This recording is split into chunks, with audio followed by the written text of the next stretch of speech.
সংগঠনের পক্ষ থেকে যেহেতু র্যালিটি অনুষ্ঠিত হয়েছে, আমরা শিক্ষার্থী হিসেবে এবং একই সাথে একটি বৃহৎ ছাত্র সংগঠনের প্রতিনিধিত্ব করি। শিক্ষার্থীদের প্রতিনিধি হিসেবে একটি ভয়হীন পরিবেশে বাংলাদেশে যে দীর্ঘ দেড় দশকের বেশি সময় ধরে একটি ফ্যাসিস্ট একটি স্বৈরাচার সরকার বাংলাদেশের রাষ্ট্র ক্ষমতায় ছিল, তাদের পতন নিশ্চিত হওয়ার পরে এই প্রথমবারের মতো বিশ্ববিদ্যালয়ে এরকম একটি আয়োজনের মধ্য দিয়ে একটি সম্প্রীতির মেলবন্ধনে আমরা সবাই একত্রিত হয়েছি। নিশ্চয়ই এটি বেশ আনন্দের এবং এর মধ্য দিয়ে একটি সম্প্রীতির বার্তা আগামী দিনে একটি বাংলাদেশি হিসেবে, আমরা নাগরিক হিসেবে সকল ধর্ম মত সকলকে একত্রিত নিয়ে একটি সম্প্রীতির বাংলাদেশ গড়ার প্রত্যয় আজকে আমাদের এই ঈদের দিনের বার্তা আর কি। শিক্ষার্থীদের উপর আহ্বান, আমরা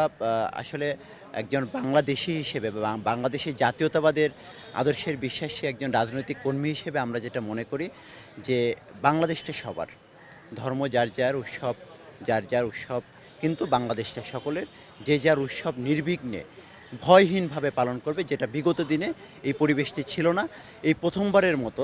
প্রায় ২ দশক পরে এরকম একটি ভয়হীন পরিবেশে আমরা সবাই যে উৎসবের আমেজে